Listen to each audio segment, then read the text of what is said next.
And welcome to another exciting episode of the Click Nation's Comic Book Chronicles. Yay!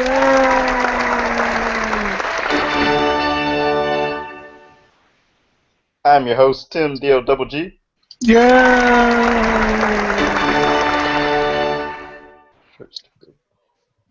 And the man behind the sound effects tonight is at Agent_70 on Twitter. What's up, everybody?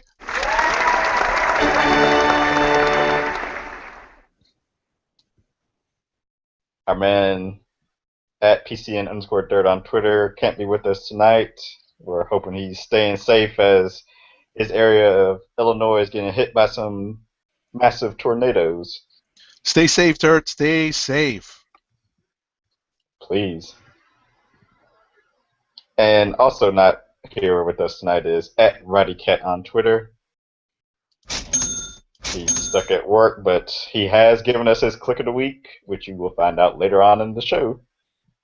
But first, some housekeeping things to get out the way. Make sure to follow the Twitter account for Comic Book Chronicles at CBCron.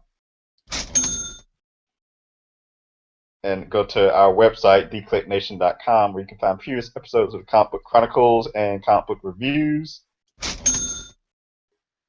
Like the Facebook fan page, facebook.com/theclicknation. Add us to your Google circles. Just search for The Click Nation and join the Click Nation community on Google+. Subscribe to us various ways. youtube.com/theclicknation. We're on iTunes and Stitcher Radio. Just search for The Click Nation. We are also on the TuneIn app via the Code Slither Podcasting Network. So just search for the Code Slither Podcast Network and add the network, and you can see all the various shows: the Classic Team Up, the Good and Terrible Show, the Wrestlecast, the Baker Bone and Rome Bad Advice Show. Yep. Crowns and Collards, and much more. And we are also a part of the Comic Related Podcasting Network. Comic Related! Make sure to go to comicrelated.com and codeslitherpodcast.com. And our comic book reviews can be also seen on the popculturenetwork.com and comicbookroundup.com. Remember to use the hashtag CBCron on your various social media websites in discussion of the show. And we record live every Thursday night, 9 p.m. Eastern Time. So if you're at home, make sure to turn us on and give us a view. There you go. Oh, and also give us 5-star reviews and thumbs up on iTunes and Stitcher Radio. Help us move up those podcast rankings. That's right. Well, however it is you download us, make sure you give us the highest ratings possible. Basically. Like us, damn it. There you go. All right, let's look at some of the cinematic news for this week. What do we got here? Ash versus I was about to say, you know Dead. what? Before we jump into this, I know I'm cutting off the very first one, but we all know what's going to happen at midnight tonight. Well, technically, I heard it's 3 a.m. Eastern Time. 3 a.m. Eastern Time. We all know what happens at 3 a.m. Eastern Time. This should lead off our cinematic news. The Netflix Daredevil show will be released, and as soon as this show ends, I will be signing up for my Netflix account. There you go, 30 people. days free. That's right. Your new user. There you go. So, you know, you're going to see a big uptick in Netflix memberships, you know, today, tomorrow, when the Daredevil show, when it becomes available. And I'm sure there's more announcements that we've got coming up, but that's got to be the big news for this week. Most definitely. I'm not that big of a binge watcher, but I will try to knock out all, was it 12 or 13 episodes? Something like that. At least by Sunday. That's probably what I'm going to end up doing. Watch them in chunks. I plan on finally catching Furious 7 over the weekend, so that's going to kind of take up some time on Saturday. But I definitely plan on finishing the Daredevil season by end of business Sunday, or maybe possibly Monday. But I don't plan on going further than that. Yeah, Saturday I'm actually going to, I guess, a mini comic zine, uh, A zine? comic zine show Saturday. Probably I won't spend too much time there, but Oh, that's so pretty yeah. cool. So I'll go check that out and then come back home and get back to watching. Get the scoop. There you Yeah, go. All right. So I'm sorry to absolutely hijacked the opening of that. So let's start again. Well, let's restart. take two. Let's see. Ash versus Evil Dead title, teaser, and posters revealed. Okay. There's two more trailers for Daredevil, Origins and Fear. All right. Gotham is set to introduce Clayface, Mr. Freeze, and Mad Hatter, and possibly Court of Owls in season two. Wow. You see how fast Court of Owls has become, mainstream? Yeah, that Batman versus Robin story that has the Court of Owls as the main villain. I think that comes out in like pretty soon Yeah, because very soon. I saw preview images, right? They didn't they yeah, post preview images? I saw one last night, a preview video of Nightwing and Damian sparring against one another. Right, right, right, right, right, right. And I think there's reviews up also, so I guess that there's some preview copies that have been released, and I'm fairly certain there are some mixed reviews out there.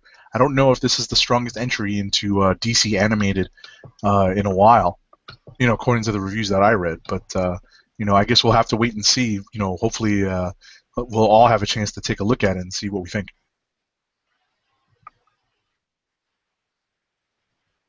All right. All right.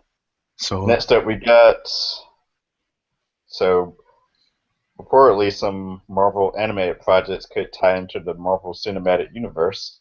what do you think of that?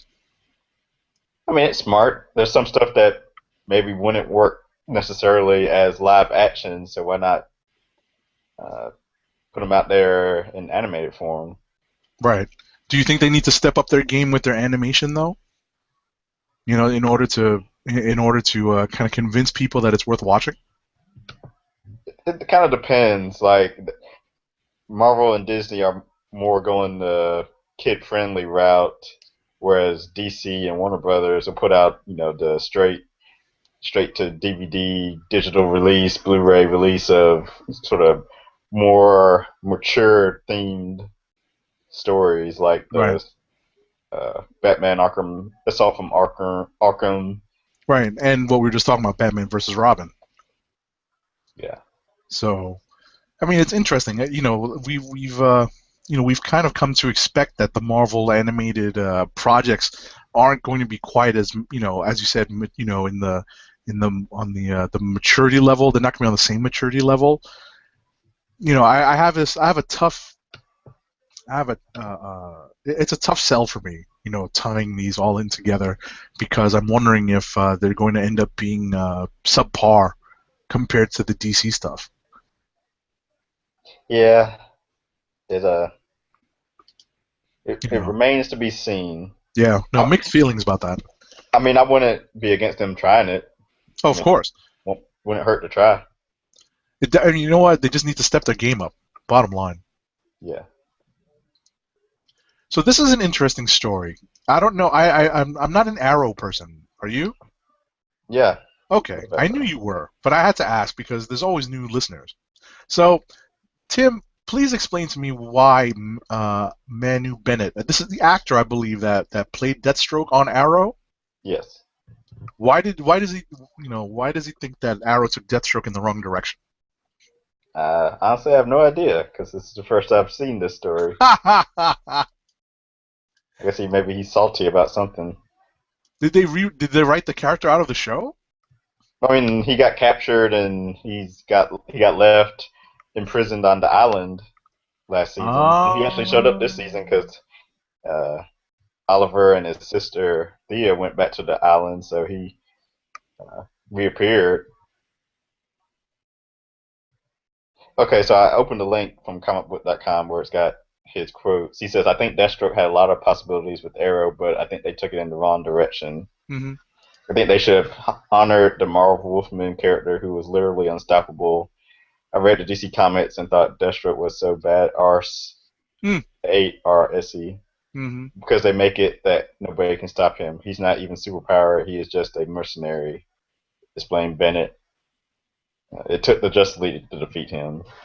It took an army to take him on. In Arrow, it took a while for Oliver to prove his point, but Season 3 was just a being a slave at an insult to injury. Hmm.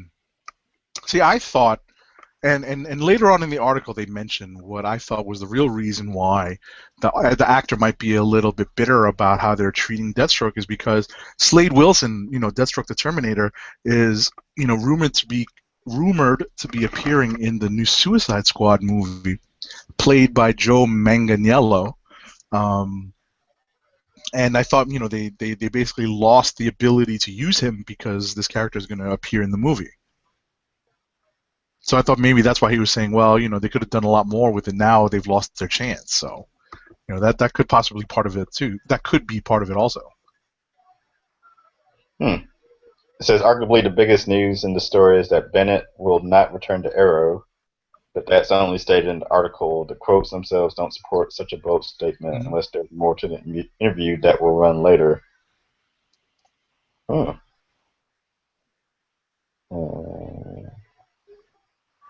Yeah, so I wonder if maybe he won't return because he's going to be used in Suicide Squad, just like they had to write out uh, Deadshot Deadshot, right? for those same reasons. Yep, yep. So, all right.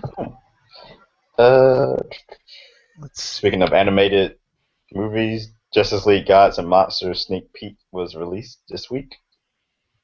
Okay, did you watch it? Yeah, it had the same animation as like Justice League and whatnot, and it's basically like a dark version of the Justice League, I guess, from like a different Earth, perhaps. Okay. I had to ask a more seasoned DC vet what it's What it referring all to. means. Yeah, what stories they're pulling from. Uh, Arrow may tackle Hive in season 4. I know nothing about Hive. Hive is like AIM. Oh, okay. Hive is like the group of DC evil super scientists. Who I don't like in Marvel. They seem boring to me. A bunch Well, of they the beekeepers, as the they big, call well, them. I was gonna say they've played a somewhat prominent role in the latest Avengers. Care of you know pushing forward the Hickman mumbo jumbo storyline, but we'll get into that later. Mhm. All right. Next up, the Flash solo film eyes Phil Lord and Chris Miller to direct. Okay. Uh, so the members of the Avengers will assemble on Jimmy Kimmel Live and Good Morning America. Yeah, next week they're really, they're really going to start. If they, listen, we're already in the middle of the hype for Avengers: Age of Ultron, but it seems like with 2 weeks to go, they're going to turn up the levels to 11 and just get everybody out there. They're going to assemble like the main Avengers cast on Jimmy Kimmel Live and Good Morning America. Talk about Disney ABC synergy, right? And they're gonna show some never before seen uh, Clips. clips. Thank you. See, now are you going to open your eyes and use your ears when these clips play, or are you going to be like me and be like la la la la la la la, not gonna watch, not gonna listen? For one, I don't really watch late night or morning shows, so I doubt I see either unless it's just the clips on various websites. And two, I told myself I was gonna stop watching all these TV uh, clips that have been coming on this past week, but I've gone and watched a couple of them. But I think I decided tonight, especially since apparently screeners got to see the movie tonight, and Uh-huh. people are like tweeting not spoilers, but just overall reaction to seeing the film. I'm gonna start like dodging stuff, like start using filters, just filter out Age of Ultron. That's funny. I have absolutely started the campaign to avoid any more commercials anymore. If I see it, I look away. If I hear it, I change the channel just for a second. I'm doing my best to try to avoid it because in the next 2 weeks, I really don't want to see any more footage of this Yeah, I'm film. tired of seeing. I'm tired of the trailers, the commercials. Well, you know what it is because we're sold. We're the choir. We don't need to be preached to anymore. And You it's know? under we're under a month now, so Yeah. we can stop now. Seriously, I wonder. Did they show an Avengers trailer before Furious 7? No. Okay, good. Yeah. The only, Good, what good. did I get before that? I don't know if anything stood out. I can't even remember. Because then I'll have to do the la la la la la. I don't hear a damn thing during Furious 7. Yeah, That'd be pretty rough. that's bad because I guess it was last week I saw it. Yeah, last Saturday or Friday. And the trailers were pretty unremarkable. I mean, that doesn't don't go by me because my memory on some stuff is bad. So it could have been something awesome. I just don't remember it at all. That's I all saw right. the Mission Impossible Okay. because that it just released that trailer right before it came out. So Right. that was I like was the about one to that say, stood up. speaking of Avengers spoilers, you want to discuss the next story we have here? Yes. All So right. Avengers: Age of Ultron won't have a post-credit scene. Josh Whedon says. Yep. So I guess this means once we catch the mid credit scene, we can actually all get up and leave as opposed to sitting around and waiting. Yeah, I suppose that's the reason he went ahead and announced it, so people wouldn't sit 10 minutes and then be like pissed off they sat for nothing. So it's what he's saying he gave good warning. Yeah. Yeah. Yeah. So we're putting it out there, public service announcement for all of our fans who are That's going to another be thing. watching. That's another thing I have to start trying to avoid is what the. I want to see if I can go into this without knowing what the post-credit scene is. I almost made it through. I almost made it before Winter Soldier before I found out. It was like maybe 2 weeks before. Hmm. Yeah. Yeah, the Guardians I ended up seeing a week after it came out, and I was not able to avoid the scene. So I got that. That was kind of spoiled for me. I wouldn't have cared about that just because. I mean, yeah, Howard the Duck Yeah, I spoiler was about to say, spoiler alert. was a kind of a surprise, but it didn't like it's that's just not it's not tying into anything. That was just like one off funny thing to show. Right, right, right, right, right, right. I'm assuming whatever happens after Avengers 2 will tie into what Ant-Man Well, or Doctor exactly, Strange or something. exactly, exactly, exactly. Hell, we might even see Spider-Man. We'll see. So, all right. But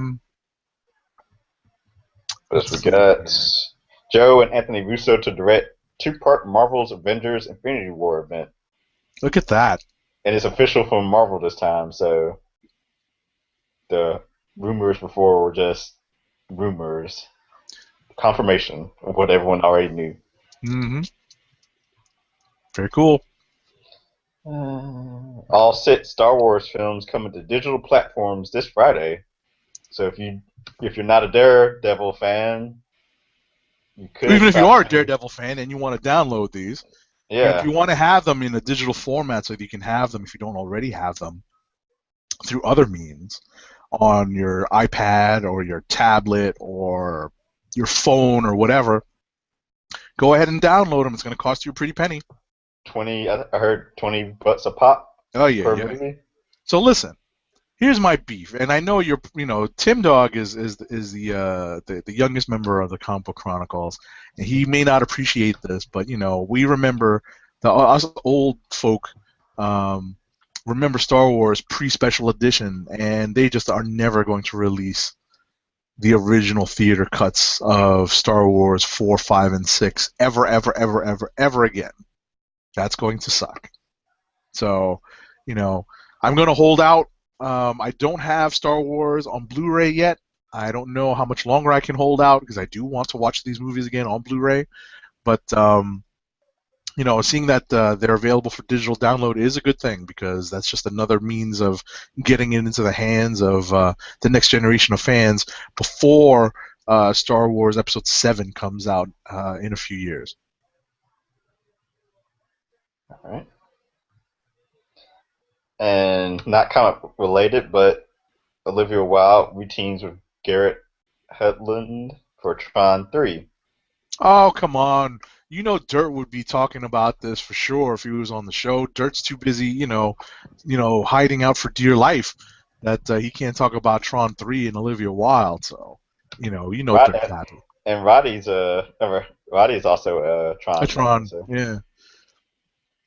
I guess at some point I'm gonna have to go back and watch these movies, and pay attention, huh? I only saw the second one. That's funny. I guess it was called Legacy. That's funny. All right, let's see here. Jimmy Jean-Louis to return as the Haitian for Heroes Reborn, the NBC show. That's pretty cool that they're bringing back the old band, getting the band back together. When is that coming out? Let's see. Let's get this to open. While you're getting that open, there are new Deadpool set photos. And must say, Ryan Reynolds looks pretty good in that Deadpool outfit.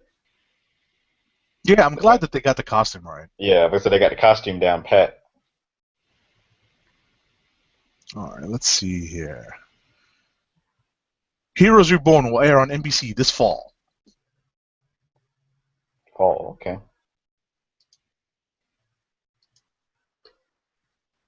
All right, let's see here.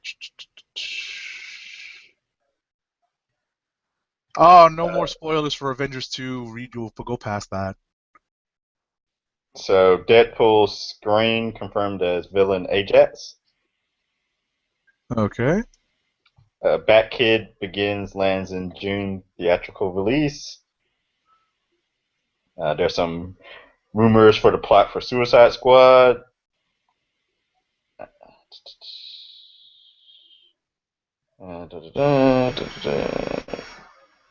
There's some Fantastic Four posters and images of the Thing were released today. Boo! Oh yeah, and Angel or Archangel or X-Men Apocalypse image. Stop, released. Fox! Stop, please! Not enthused? No, not at all. Not at all. And last on our list of news items, Ernie Hudson, that we know so well from numerous roles, but we know him best as Winston Zedmore from Ghostbusters. Ernie Hudson is rumored for Black Panther role, specifically for the role of T'Chaka, T'Challa's father. So that's a pretty cool casting for him. That's a good get for Ernie Hudson. Good for him. If that's if that turns out to be the case. All right, so now into the comic book news. IDW and DC team up for Star Trek, Green Lantern, The Spectrum War crossover. Goodness. What? How many wars is Green Lantern going to get into, right? Oh yeah, everything's got to be a war. Yeah, right? You didn't notice that? It's like, really? Another war? Oh, boy. I was caught up in how cool it is that the two franchises are actually crossing over. Oh, listen, that's obviously the big news, right? But the kicker for me is how many color themed wars can Green Lantern fight, right? Right. So after the show, I need to go back and actually read up on that to see what creators are actually involved with it. All right, let's see. Well, here we have some sad news to report. So comic book creator, is he a penciler, I believe? Yeah, comics artist Wilfredo Torres. His wife recently passed away from cancer. Very, very sorry. Our condolences to Mr. Torres and his family. And it looks like the comic book community have gotten together to raise funds by auctioning off pieces of art to help with the costs of the funeral and I guess to help pay off some medical bills. So please, they've posted links online using various social media using the hashtag Torres benefit to to post links to how to buy the pieces of art. Check that out. See what you can do to help out. It's always tough when especially if you're in a freelance type gig like being a comic book artist when major things happen in life that cost a lot of money. There's a lot of it's a pretty big burden, and it's really cool that there's a comic book community that can help out in times of need. Yeah, I don't know if this is still the case or not, but I recently just learned that I think he lives here in the area. When I say like the area, I mean like at The least within. ATL ish. Yeah, well, not even ATL, like an hour away from here. Okay, So like even maybe closer. between here and Atlanta. Okay, So I'm a little over an hour away. all right. Well, like I said, the sincerest condolences from the Comic Chronicles family to the Torres family. And check out his comic that came out this week, Jupiter's Circle. Yes. I was about to say Legacy. That's Yeah, the too other many one. Jupiters. Yeah, lots of Jupiters. All right. Next up.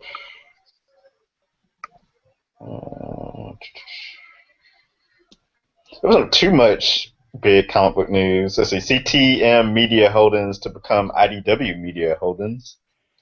Hmm. So IDW doing a little synergy as far as getting names synced together. Yep.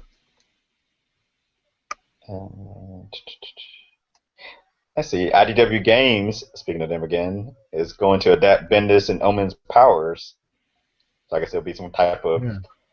I don't know if it's a mobile game or board game or what. Right. Well, we've got a lot of announcements related to WonderCon.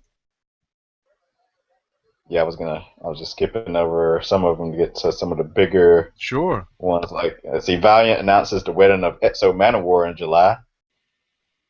And they also announced their Book of Death is going to be their big summer mega event. This will be like the third year in a row that they've done a summer event. So they sort of did a relaunch of their sort of universe over the last like 3 months. Hmm. Sort of kicked off with the Valiant. All righty.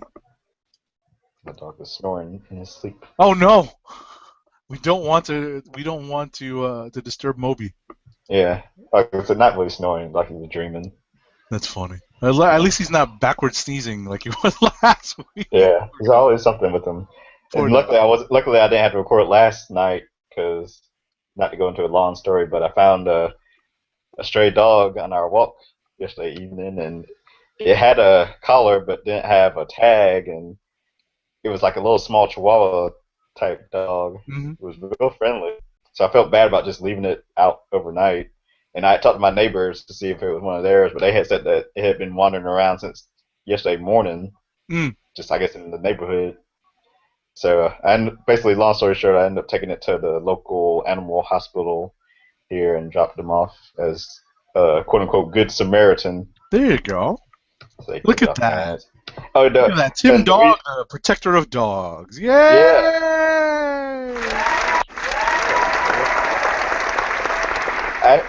I kind of feel bad about not like at least keeping it overnight and like taking it to try to take it to like a rescue or something. But supposedly it had been peeing blood that morning, so. Mm. Yeah, it might have been in need of some medical treatment. That's probably a good idea anyway. Yeah, even though when I saw it, he was peeing fine. Hmm. Him and Moby, of course, were taking turns peeing on everything. Oh, mercy. All right, let's see. What are these big announcements? Anything? Yeah, back to the announcements. Molly Danger returns in April. Right, so There's gonna WonderCon be is confirmed to be moving to Los Angeles. that's big. Yeah, it's big news. They're moving away from what weren't they? San Francisco Con They or were Anaheim, Anaheim? which is supposedly like next door to Los Angeles, so it's Right. like, is it that big a? And supposedly it's only for a year because they're doing renovations or something, Hmm. right? I think so. I didn't read the story, so I I read wasn't sure if it was a really big deal. I skimmed one earlier in the week when it first came out, but yeah, supposedly it's like there's gonna be some renovations in that area where they usually do to have the con, so Hmm. they wouldn't have been able to have it there anyway. Okay. It's just a wonder. It's just a question of if it's just a 1 year thing or is it gonna be permanent. Supposedly that's one of the bigger cons too. Yeah. And it's like that in Emerald City and WonderCon were back to back weekends. CB Cebulski from Marvel was like berating an anonymous talent online earlier this week. Or yeah, I was about to say it came out that, or CB Cebulski came out and said it was more than one. Yeah, He basically was mad at more than one artist for being, for sketching at the con, trying to make some dough, and being behind on deadlines for for books that that they were working on. So, he was basically saying, get the hell out of here, go finish your pages, or yep. else. So So, having fun before the work's done. yeah, seriously, trying to make that money, off the books at the cons, all cash. All right. So Hugo Award nominations were coming out. Guardians of the Galaxy, Captain America, the Winter Soldier, and The Flash were nominated. Look at the next story. Yeah, Hugo Awards become a joke after ballot stuffing affects nominations. Goodness gracious. Uh,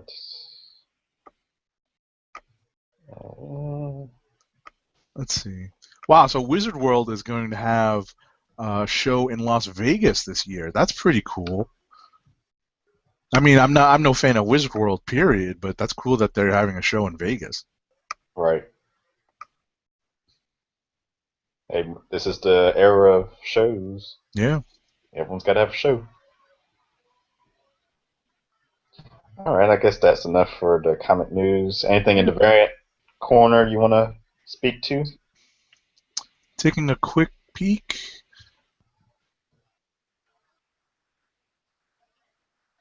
Not really, although I did see this one thing it's sort of variant related. There's cool billboards up in some major cities, London, New York. I got to find the New York one for Daredevil. Oh yeah, I Uh, saw a couple of those posted online. right, and that's pretty cool. I've got to find that. That's definitely like Instagram material. I got to Yeah. find out where they have that and put that up there, and post that because some of that stuff looks really cool. And I mean, we led off the the comic book media news with that. So I'm looking forward to finding that stuff around the city. All right. Time All for right. me to do the ad read. Yep, it rhymes with bad mead. My comic shop is today's ad. Today's podcast is sponsored by mycomicshop.com. Go to codeslitterpodcast.com, then click on the Keep Our Podcast Free link at the top of the page. From there, click on My Comic Shop banner and order from a vast selection of new releases, back issues, vintage classics, graphic novels, and more to be delivered right to your door. Why bother schlepping to the local comic book store when you can order your books online? My comic shop through codeslitterpodcast.com. Do it today.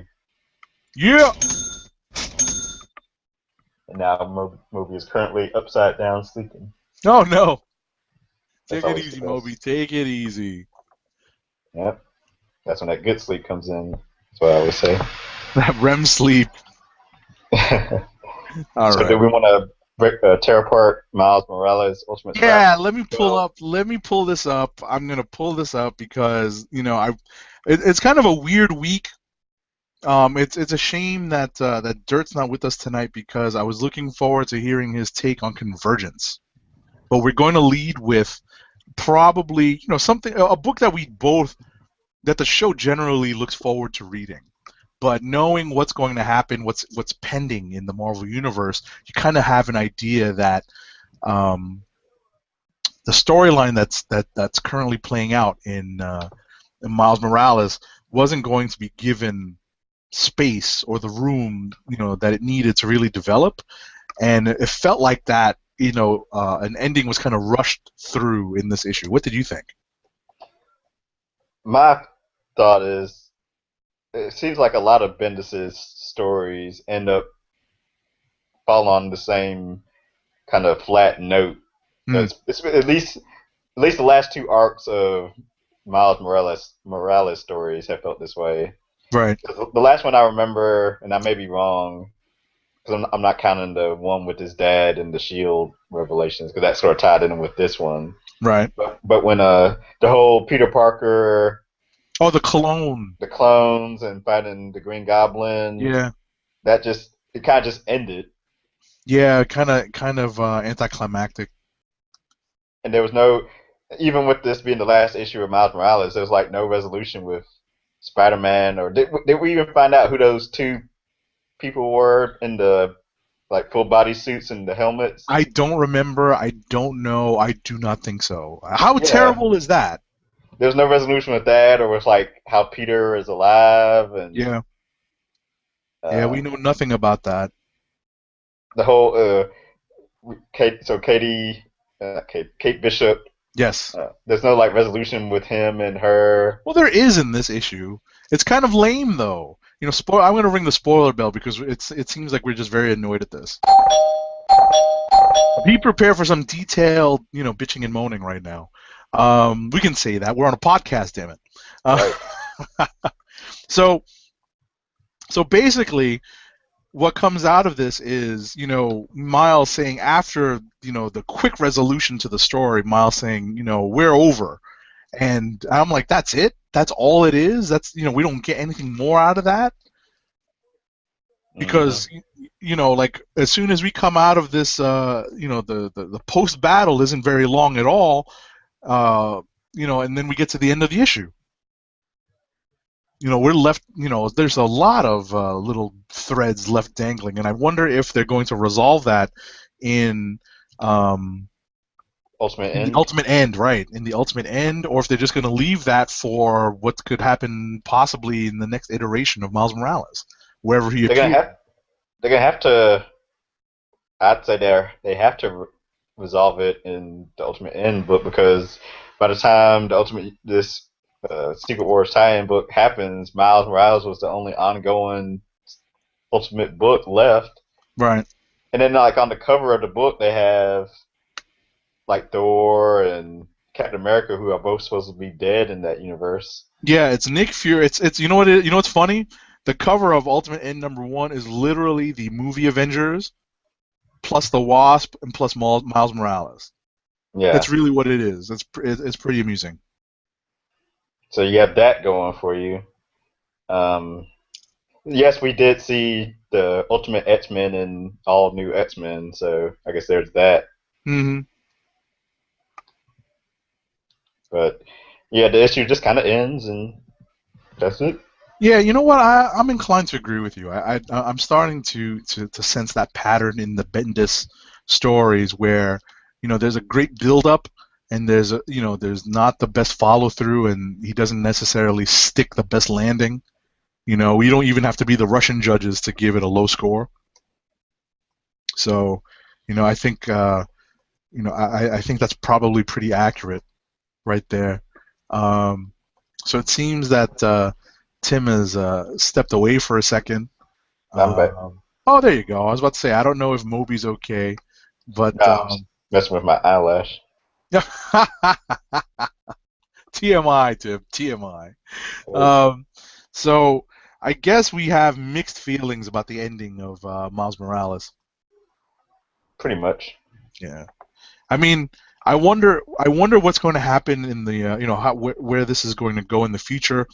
Um, I wonder if David Marquez is going to stick around with Miles. Yeah, I'd assume he'll have his own ongoing. He being Miles will have his own ongoing once Secret Wars is over with. Right. It's, I could see more than likely I could see Marvel switching up, giving some new creators a chance. Have their shot at Miles and probably like move Marquez on to something else because he that's kind of like I think at least it seems like that's all he's done since he started at Marvel. I'm sure he's probably done some other stuff I'm just not aware of. Right. Well, I mean, it was him and Pacelli that really launched Miles, but Marquez is the one that stuck to it, and he's really carried it. Well, And they moved Pacelli over to the main Marvel 616, which he right, did a couple like uh, Guardians of the Galaxy issues. exactly. But I think that and I talked to Marquez at a New York Comic Con ago, 2 New York Comic Cons ago. Oh no, it was special editions, last special edition before this year.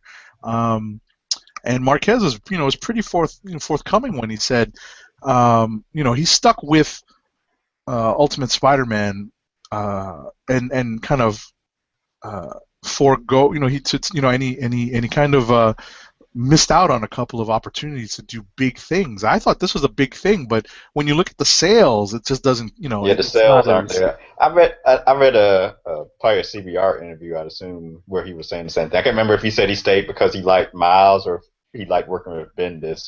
right. It's But probably a little bit of both.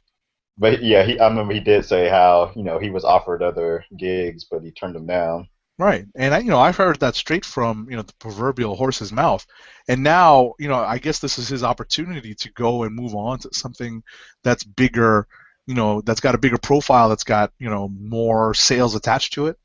So but I'll be very disappointed because I really love the look that he gives, Miles Morales and his supporting characters, and I'll be very, I'd have to see what the art looks like, um, in whatever book Miles Morales comes, starts in the next, I guess, post Secret Wars.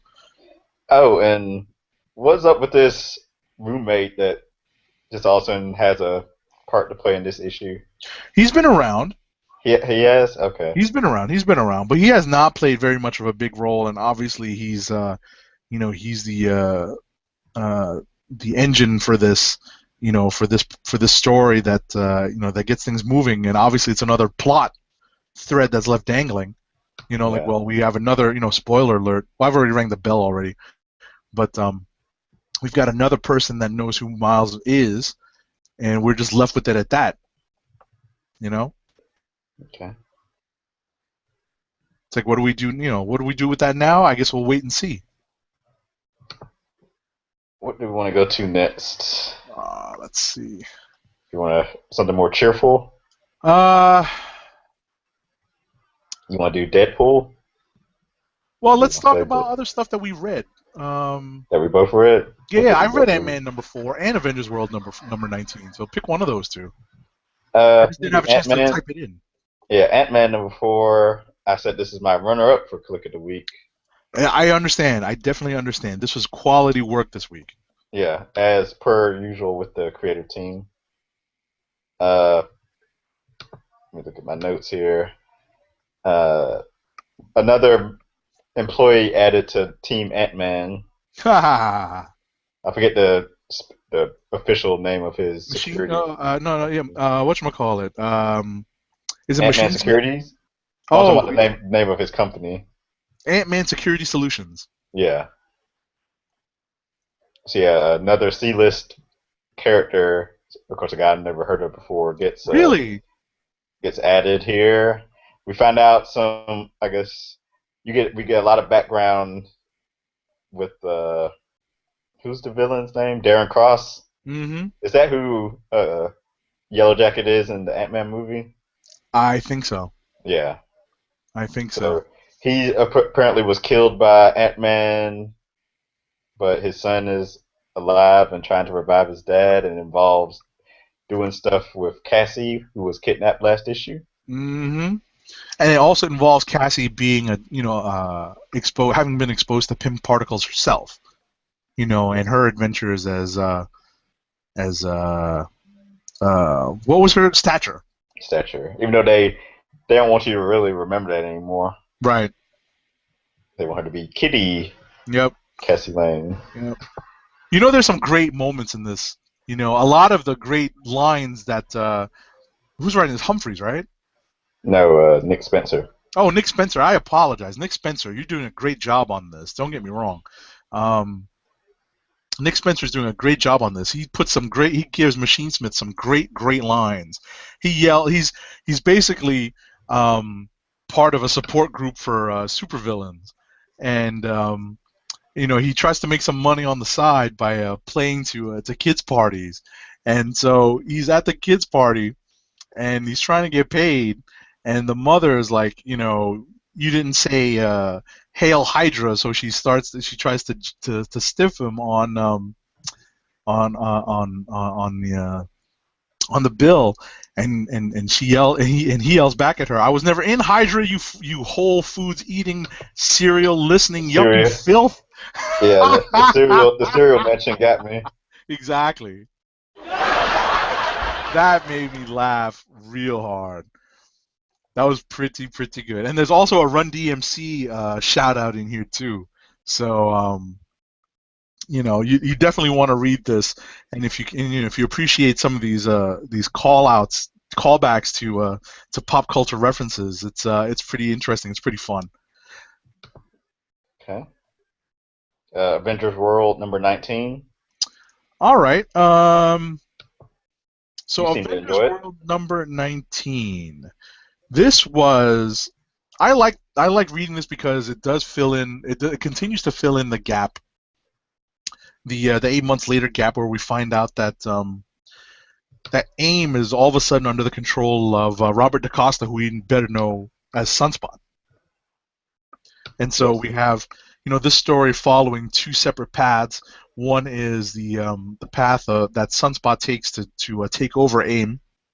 The other path is Starbrand and Nightmask doing something or other, fighting some, you know, some other people, you know, not 100% sure what's going on there. I kind of lost track of that.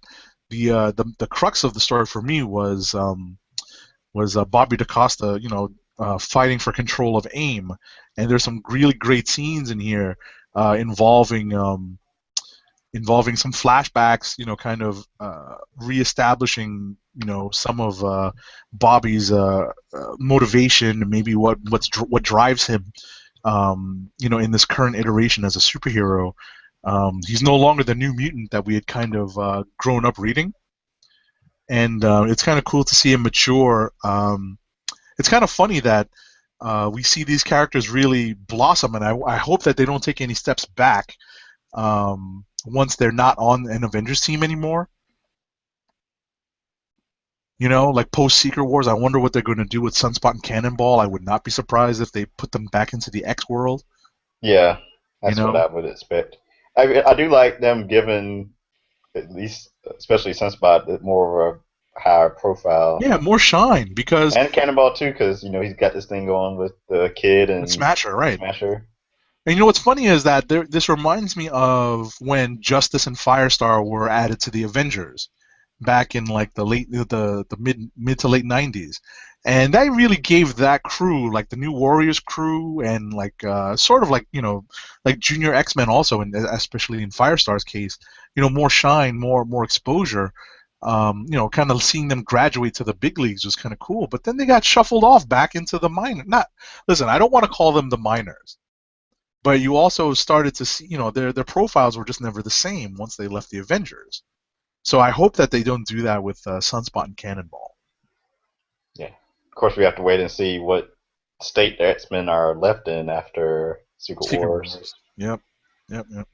So Because I like this issue. just off topic, Atso Alonso clarified his statements of X-Men being in their own separate world or universe after Secret Wars, and said that his statements were taken out of context, and Marvel has no plans to split them off and have them be off on their own. Right. What's funny is that when you say in their own separate universe, only in comics would that actually mean that they get shunted into an alternate dimension, right? Yeah, Most people, when they say that in, you know, in regular conversation, understand that yes, you're not actually shunting them into an alternate universe. So, Leave it to a comics conversation to completely take that and take that out of context and completely blow it up. The only other thing I'll add for Avengers World is didn't issue 18 end with Sunspot being in a precarious situation? It's like I remember like the last page being like a splash page of like something happening with him, and this issue like picked up and didn't even pick up from that. It's a good question. I'm gonna go back and look, see if I have access to it. Yeah, I want whatever room they were in, he was in arguing with the scientist supreme, like blew up, or it was something some dramatic thing happened, and it doesn't seem this issue definitely didn't at least pick up right from that spot. Right. Because it showed him showing up back on AIM Island with uh, Hyperion and Manifold. Right. I don't recall. And oh wait, Avengers World 18. Let's see. So I'm opening this up. Hmm. See if I can get to the end and see if I can confirm for you and our listeners and viewers what it is you're referencing. So we have here a battle. Everything dies. No precarious situation. Oh, I was wrong then. No, they do follow up on it. What it is the precarious situation that you're referencing. They do reference when what he's talking about is the AIM leader, Forsen, Yeah. the scientist supreme, tries to blow up the new AIM board of directors, but Sunspot saves them all. Oh, okay. So right, and then this leads to the showdown that we see in this issue. So that's what you remember. You're remembering most of it correctly, but they do actually get out of that alive, and that's what leads to the showdown in this issue. Okay. All right, cool. Let's see. Let me jump to something that you did not read. I read a lot this week. I had a lot of time on the subway this week, so bear with me. I'm gonna have probably it's probably gonna be like a modified rapid fire review day for me. I'm going to talk about a surprising book that I read this week because you'd mentioned it before, and it's been towards the front of my mind tonight. It's the last issue, The Death of Deadpool. Deadpool number 45. And what's funny about this is that it really plays on a lot of the tropes that we understand, like a good superhero death to be, but obviously, Jerry Duggan is not using that at all.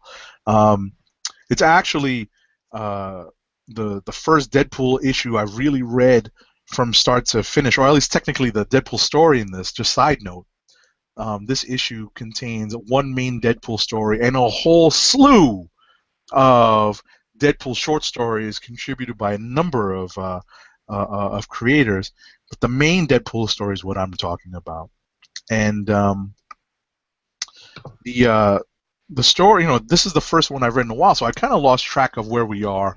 I did not realize that Ultimatum had made an appearance in this, and Flag Smasher had kind of reared his head. And for any of the old comic Captain America fans out there, you'll recognize Flag Smasher and Ultimatum as villains from the Grunwald Captain America era.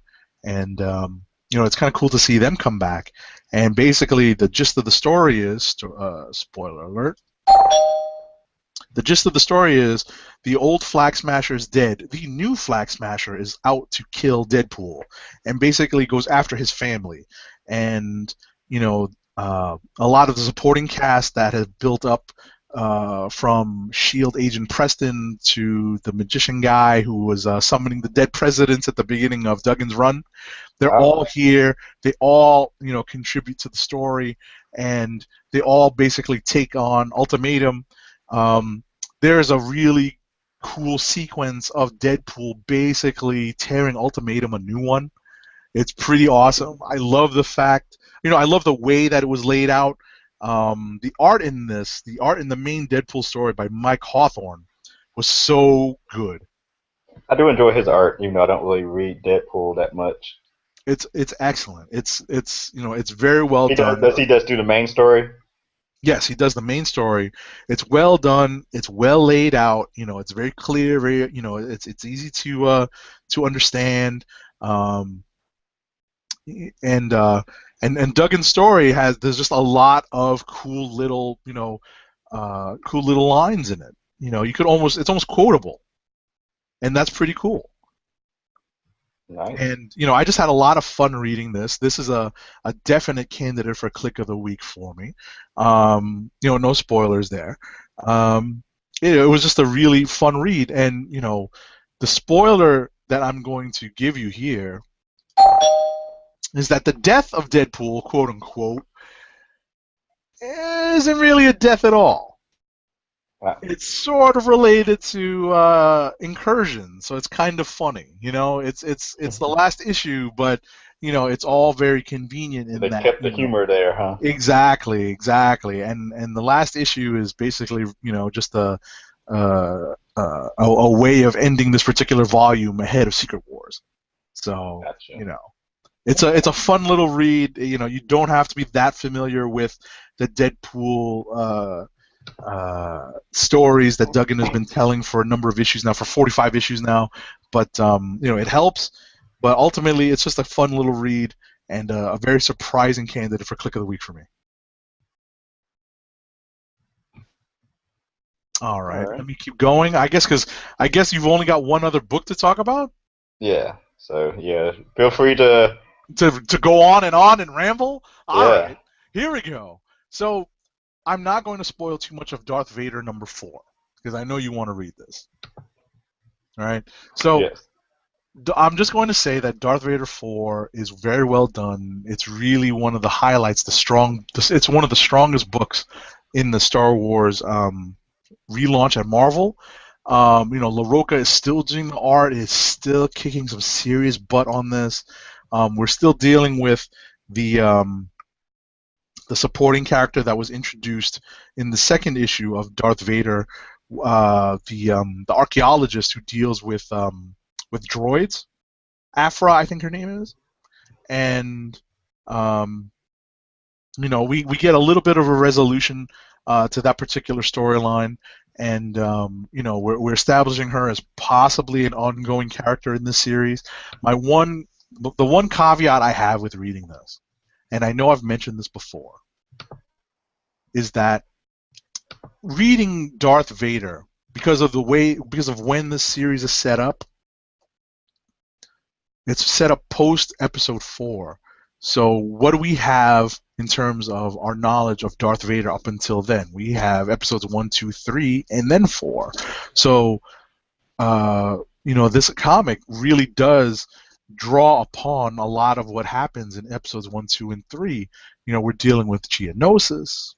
We're dealing with battle droids from the prequel movies, and there's actually a callback to a scene in one of the prequel movies. I believe it's from Episode 2 between Anakin and Padme, and it just brings back a lot of bad memories of Hayden Christensen. You know what I mean?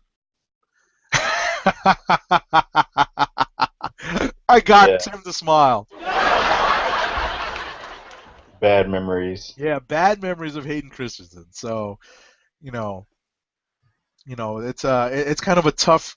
It's tough that it brings back those memories, but ultimately, it's still a very good read. I would probably recommend in order the Darth Vader book, the Star Wars book, and then the Princess Leia book Yeah. in that order for people who want to read Star Wars stuff from Marvel right now.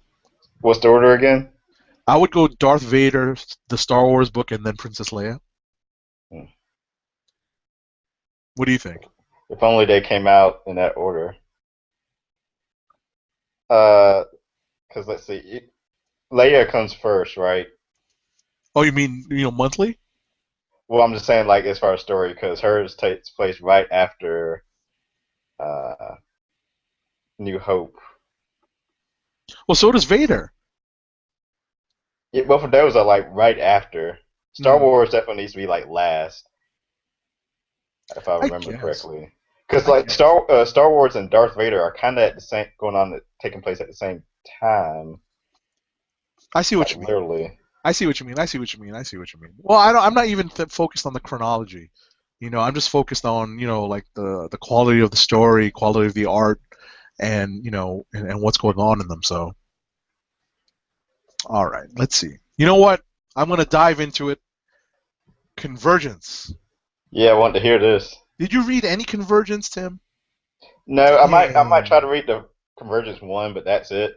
I jotted down a couple of the Convergence books I want to flip through this week. This is like 2 weeks ago. I started making my weekly Convergence list of books. I said I want to check out, and like I opened a couple of them, kind of quickly checked out the art. None of the art really grabbed me, so I was just like, yeah, I'll just pass. Right. See, now I'm gonna open up some caffeine because I need a little bit of a jolt to talk about Convergence. Pardon me, people. I'm I don't not, know what this no, means. no product placement.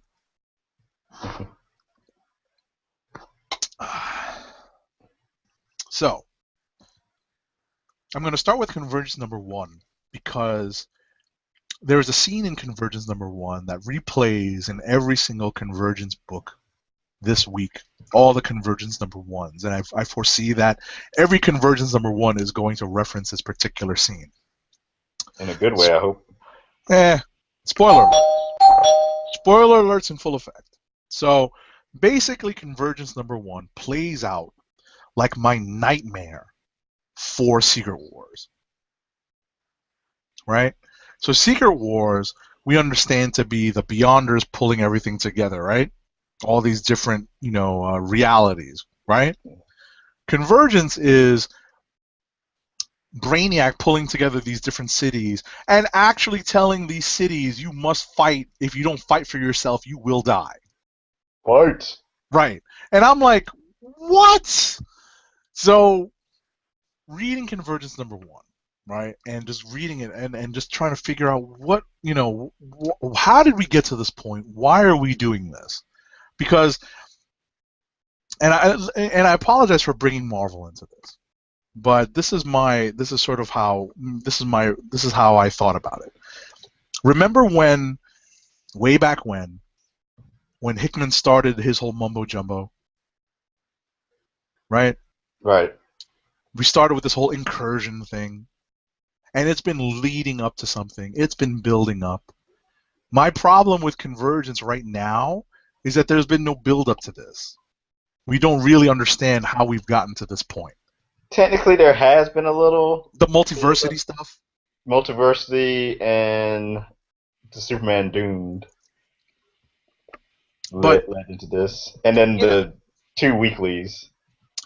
but it hasn't felt like maybe it's because we haven't been reading it like that, where we haven't built up to it. I'm sure if Dirt was here, he would understand this a lot better and he would understand the build up to it. But I didn't really feel like we had seen why we had gotten to this point and why Brainiac had gotten to this point and how we had gotten to to where he wants everyone to duke it out and to have the strong survive. It's like, when did Brainiac all of a sudden become Apocalypse? Yeah, and So supposedly, because Jeff King is one of the co-writers on Convergence, and supposedly they brought him in because they wanted a new voice, because someone that's on the outside of comics to make this more reader friendly. As far really, as just the main Convergence series, that's what they said. hmm. I don't know if that's the case because I haven't read the first issue or not. I tried reading the issue zero last week and had to stop after like 5 or 6 pages because it just didn't appeal to me too much. I was reading this for academic purposes. I don't think I would ever pick up this book, off the stands, and that's a sad thing, right? Right. So I read this, and like I said, this is like my nightmare version of what Secret Wars is going to be. I still have a lot of doubts about Secret Wars, right? But this is like my worst case scenario. So that's not a good thing.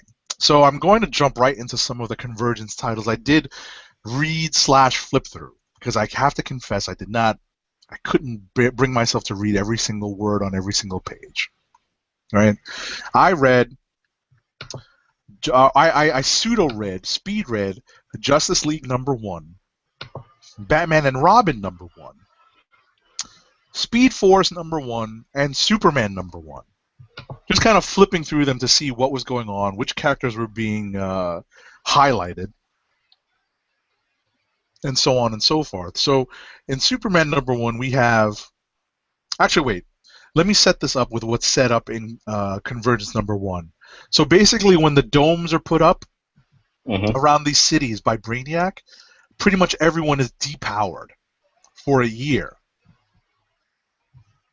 So they've been sitting there for a year. Is what you're Pretty saying? much, pretty much, right? Or at least what to them feels like a year. Who knows how time is passing on Brainiac's little planet, right?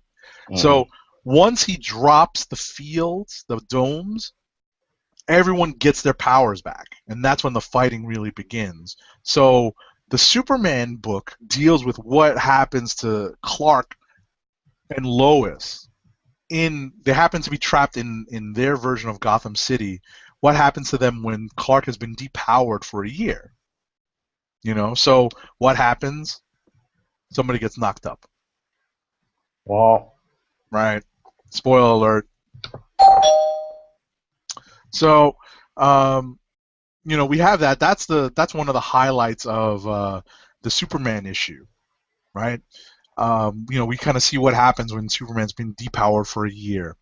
Speed Force #1, we deal with what happens when the Flash has been depowered for a year. And spoiler alert, the Flash in this issue is Wally.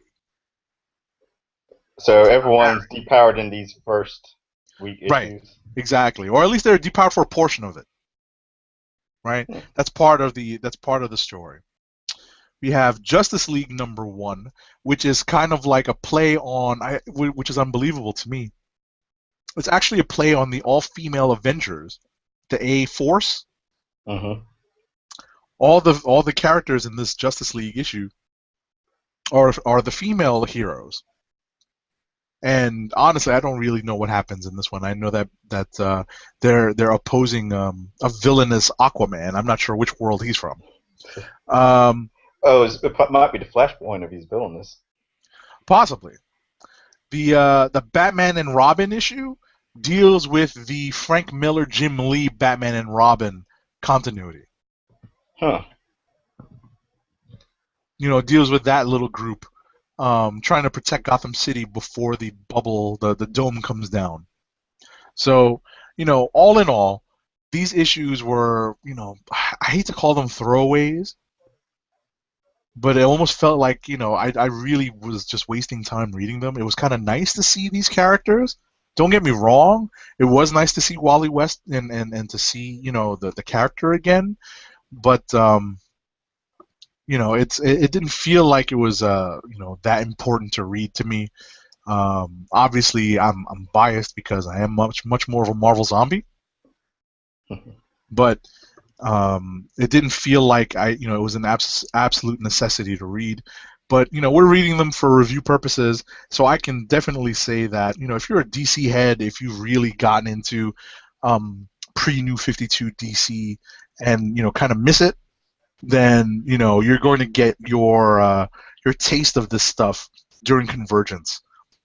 Hopefully they develop some of the more uh, high selling concepts that come back during Convergence, and they bring some of the stuff back.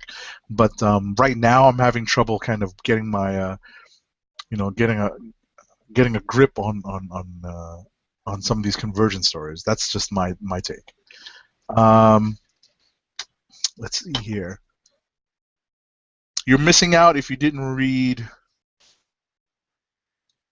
What did I have up here? Shield #4. It's on my list. I read the first two issues and took a break. I guess a break could be in just one issue if I'm gonna pick up #4. Right. Well, they're mostly they're mostly one and dones. And what's cool about this issue is that it highlights Sue Storm as a heroic Sue Storm. She is one of the preeminent female heroes in the Agent Marvel of Shield, universe. right? Exactly. But she is one of the preeminent Marvel heroes. She is, a fairly kick-ass character on her own. And yeah, we kind of lost track of that, since they've been, screwing with the FF for many moons now. Many moons they've been screwing with the FF. But it's kind of cool to see Sue get an episode, an issue that highlights, her capabilities as a, as a hero. And there's one thing in here that I did have a gripe about. It includes a retcon that I did not know anything about. I've never seen referenced anywhere. I had to, I opened up Wikipedia, I opened up the Marvel Wikipedia, didn't see a damn thing about this reference. I'm not going to spoil everything, but it involves something that Phil says to Sue in order to kind of spur her on to help her finish the mission.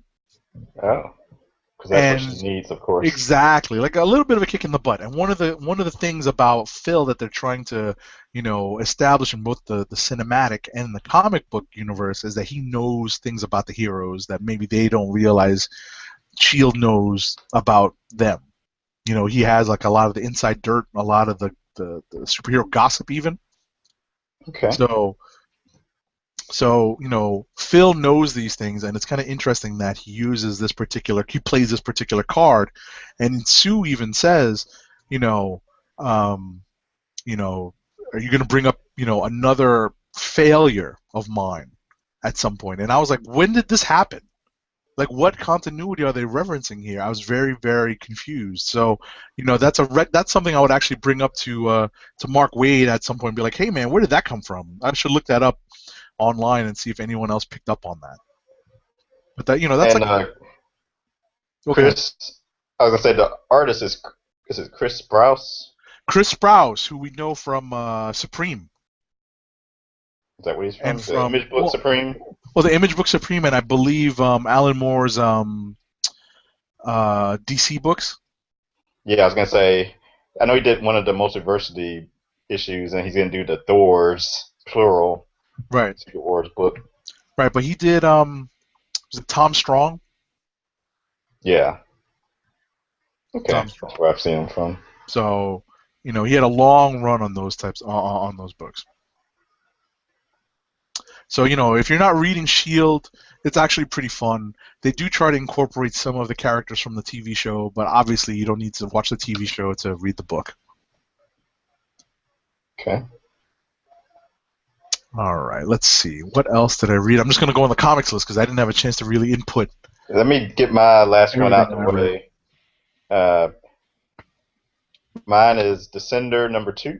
All right. And #1, I love the inclusion of the recap page. Something you don't really get to see much in indie books. Yeah, I was about to say outside of Marvel, right?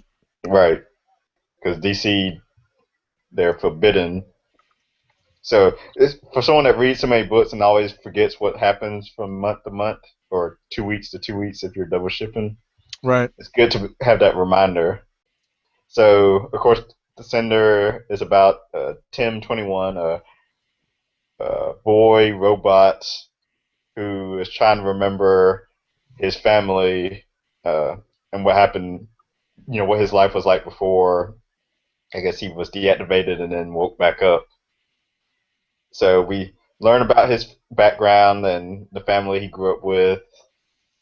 We saw a bunch of flashbacks because throughout the issue he was like downloading memories. So we got like these one-page like flashback scenes, and then like in the bottom right-hand corner would be the percentage update of the download that's completed. So that was cool seeing how like the family accepted him and considered him like one of their own. And there was a nice, very surprising ending to the book, but of course I'm sure it's not the end because it would be a short comic if it ended after 2 issues. Yeah. But a very good issue. Cool. Cool, very cool. All right. Rapid fire? Go for it. It's all you. All right, rapid fire. Guardians 3000 #7. I'm a huge fan of this series. This Yes. issue kind of left me, it's more Guardians meets Guardians. It was good, not great, but still, definitely a lot of fun. Another, candidate for Click of the Week for me. Howard the Duck #2 was just a silly book. But come on, it's Howard the Duck. What am I expecting, right? I had almost forgotten that came out. I That and Spider Woman. I totally can't bring blanked myself to on. read Spider Woman. I don't understand. Maybe it's the costume that's just not. I'm not that enthusiastic about. Oh, come on. I guess, I'll try it. I'll go back and read. Speaking of Reread. Spider Woman, off topic, but Marvel had their, I guess it would be a a creator retreat that just ended, I think, today. So usually they're like Bleeding Cool or someone will have like, actually not even Bleeding Cool, but sometimes the creators will like tweet out pictures of them at like dinners and stuff like that, or or in the writers' room, taking a group photo or whatever. And if that actually happened this week, I missed it.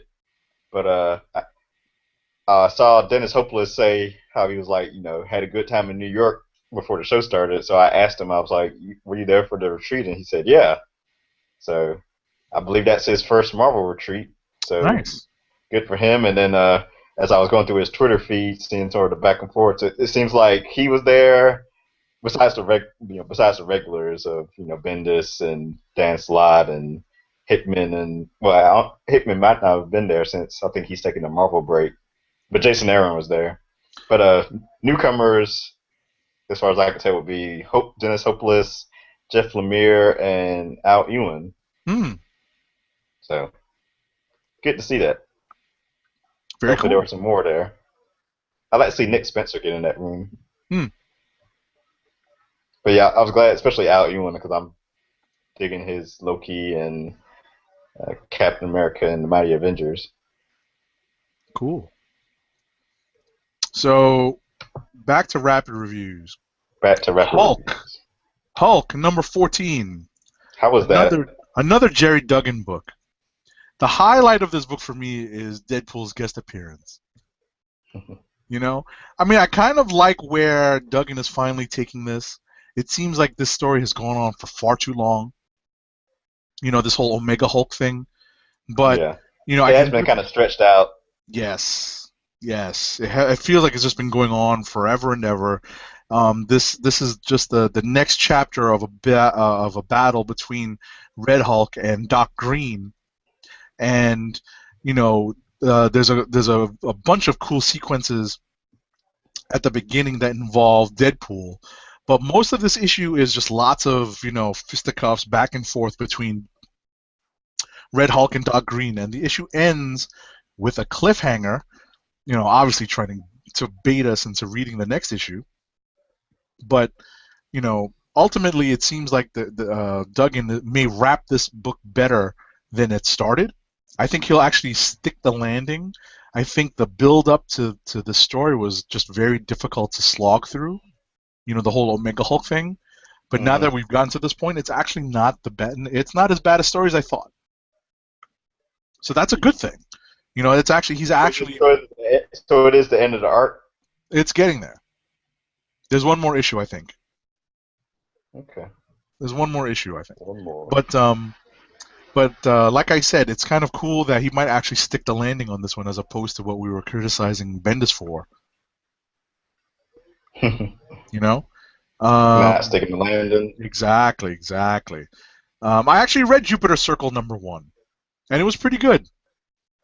It Oh. involves a group of heroes who who come up during the '50s, during J. Edgar Hoover's reign as director of the FBI. And basically, the story goes, spoiler alert,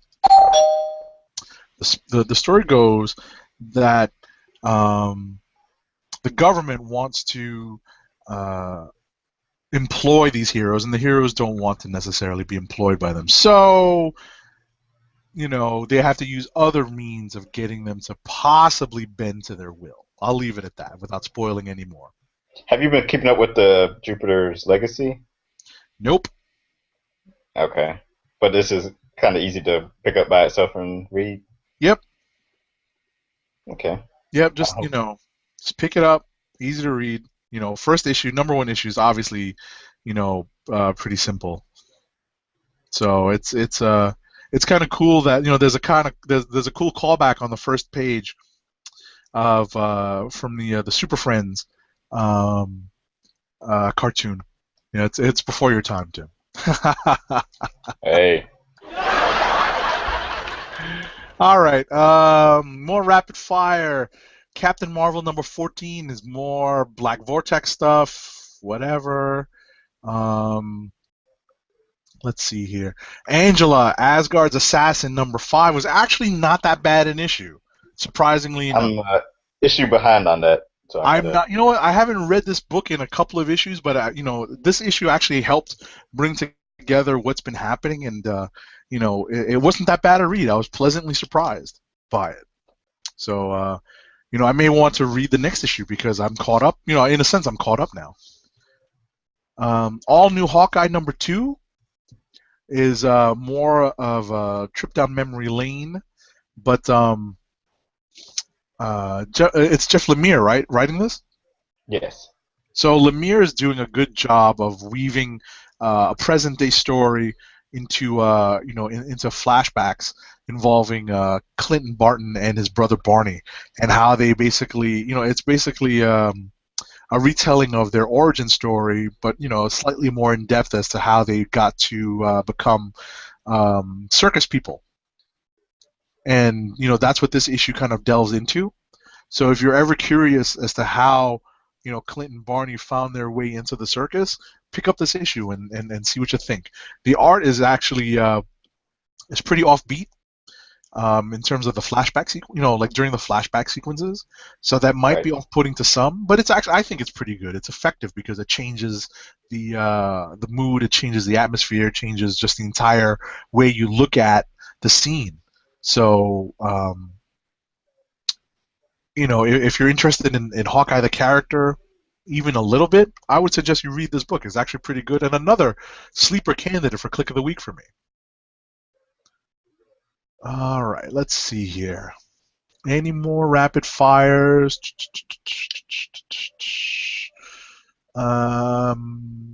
No, that's pretty much it for me because I covered all that convergence stuff I really didn't want to read. Oh, one other book that I read this week. I'm a big fan of Mouse Guard. And what came out this week from Mouse Guard was an issue of I'm trying to find the full name of it. It's under Boom, right? Or Archaea. No, no, it's under Boom. It's Mouse Guard Legends of the Guard, Volume 3, Number 2. And listen, I'm a huge fan of this. David Peterson can do no wrong. What he's doing with the Legends of the Guard volume is that he contributes the framework for the story, but he has guests contribute the it's an anthology type book, but it's kind of wrapped in a different there's an overarching theme, and so you don't necessarily have to be that familiar with the Mouse Guard universe to read this. It's just a great issue that stands alone. I would suggest you read this. There's a couple of great little one-shot Mouse Guard stories in the Mouse Guard universe that are in here. Specifically, one of two of the stories in here. One is called Fallen, with art and story by Dustin Gwinn, DC Comics, Mm. and the other is The Dancers, art and story by Kyla Vander Kloot. I'm not sure if I've ever read anything that she's done. I'm assuming that's a she, but I really like these two particular short stories set in the Mouse Guard universe. I can't recommend Mouse Guard enough to people. It's just a great little read.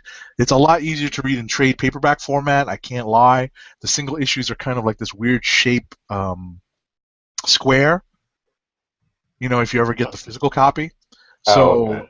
like obviously, yeah, we're dealing with our preview copies that aren't physical, but if you ever encounter the physical copy, it's a little on the awkward side to handle, but I can't stress it enough. It's just a great, great read overall. And if you're looking to recommend something that's not superhero-y, that's kind of heroic, but not, doesn't involve capes and tights, try Mouse Guard. So that concludes Rapid Fire. Rapid Fire reviews for the week of April 9th. So we want to do clicks of the week now. Yeah, clicks of the week.